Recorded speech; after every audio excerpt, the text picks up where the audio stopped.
Welcome to my YouTube channel SHRIHANT. নমস্কাৰ আজিৰ ভিডিঅ'টো আগবঢ়াব ওলাইছোঁ ভিডিঅ'টো হৈছে আমাৰ অসম গৌৰৱ ভাৰত গৌৰৱ মিছ হিমা দাসৰ ওপৰত ভিডিঅ'টোলৈ যোৱাৰ আগতে মই অনুৰোধ কৰিব বিচাৰিছোঁ যদিহে আপোনালোকে এতিয়ালৈকে মোৰ চেনেলটো ছাবস্ক্ৰাইব কৰা নাই অনুগ্ৰহ কৰি এবাৰ ছাবস্ক্ৰাইব কৰক চেনেলটো নটিফিকেশ্যন বেলটো এবাৰ দবাই দিয়ক যাতে মোৰ যিমান নতুন ভিডিঅ' আহে আপোনালোকে প্ৰত্যেকটি ভিডিঅ' মিছ নোহোৱাকৈ চাব পাৰে যদি ইনফৰমেশ্যনখিনি ভাল পায় এবাৰ শ্বেয়াৰ কৰক আপোনাৰ বন্ধুবৰ্গৰ মাজত আত্মীয়স্বজনৰ মাজত ধন্যবাদ জ্ঞাপন কৰিছোঁ এতিয়া ভিডিঅ'টোলৈ আহিছোঁ হিমা দাস বৰ্তমান হিমা দাস হৈ থকা নাই তেখেত এটা ছাবজেক্ট এতিয়া হিমা দাস আমাৰ কাৰণে এটা প্ৰেৰণাৰ উৎস হিমা দাসে ক'ত কিমানটা মেডেল পাইছে ক'ত কিমান মিটাৰ দৌৰিছে এই বিষয়ত মই আলোচনা কৰিব নাযাওঁ এই ইনফৰমেশ্যনখিনি সকলোৱে জানে কথাটো হৈছে মই হিমা দাসক এইকাৰণে কৈছোঁ হিমা দাস বৰ্তমান এটা সমীক্ষা এটা লেচন আমাৰ সকলোৰে কাৰণে চাওক হিমা দাসৰ যিটো আৰ্থিক কণ্ডিশ্যন বা তেখেতে যিখন ঠাইৰ পৰা আহিছে য'ত থাকে তেখেতে একেবাৰে পিছপৰা বা তেখেতৰ আৰ্থিক কণ্ডিশ্যন একেবাৰে বেয়া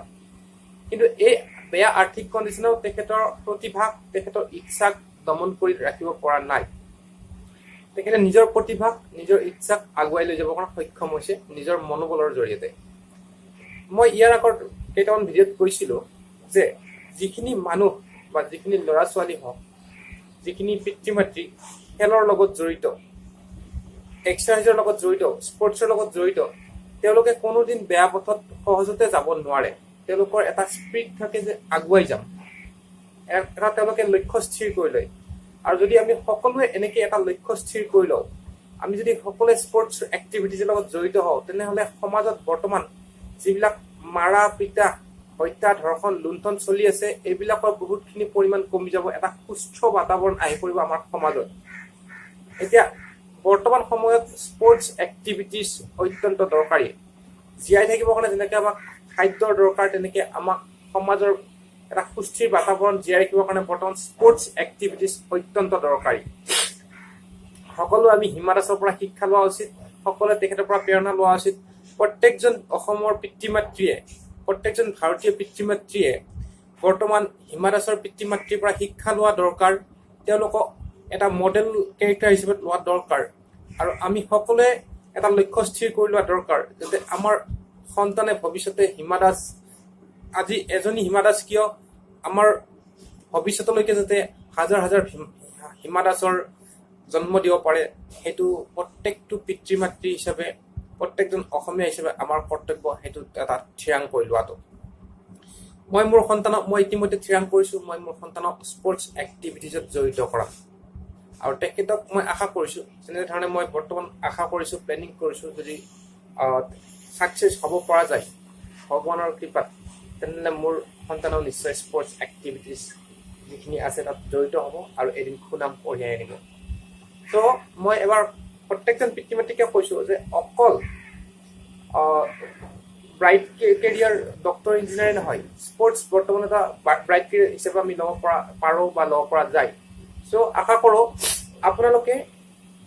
এবাৰ হিমা দাসৰ যিটো বৰ্তমান জাৰ্ণি তাত এবাৰ ভালকৈ চাব এবাৰ বিশ্লেষণ কৰিব আৰু এটলিষ্ট সামাজিক বাতাবৰণটো ৰক্ষা কৰিবৰ কাৰণে হ'লেও আপুনি আপোনাৰ ল'ৰা ছোৱালীক স্পৰ্টছ এক্টিভিটিজত জড়িত কৰাব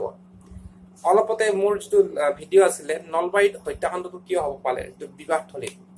বিনা দোষত এজন দুখীয়া অত্যন্ত দুখীয়া শ্ৰমিক যাৰ নেকি সংসাৰ আছে তেখেতৰ শ্ৰমৰ ওপৰত জীয়াই আছে তেখেতৰ এজন ল'ৰা আছে এজনী ছোৱালী আছে তেখেতৰ পত্নী আছে এতিয়া তেওঁলোক নিথুৰা হৈ গ'ল কিহৰ কাৰণে হৈ গ'ল তাৰ বিষয়ত মই অলৰেডি বিশ্লেষণ কৰিছোঁ আৰু সেই বিষয়ত মই বিশ্লেষণ কৰিব নাযাওঁ যদি আমি স্পৰ্টছ এক্টিভিটিজত জড়িত হওঁ মই বাৰে বাৰে স্পৰ্টছ এক্টিভিটিজ কৰি আছোঁ কাৰণ স্পৰ্টছ এক্টিভিটিত আমি জড়িত হ'লে ওতঃপ্ৰোত জড়িত হ'লে আমাৰ সমাজৰ পৰা যিবিলাক বিশৃংখলতা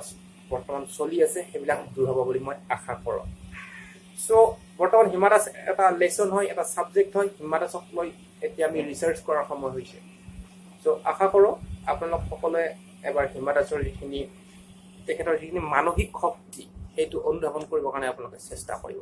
ধন্যবাদ জ্ঞাপন কৰিলোঁ মোৰ ভিডিঅ'টো চোৱাৰ বাবে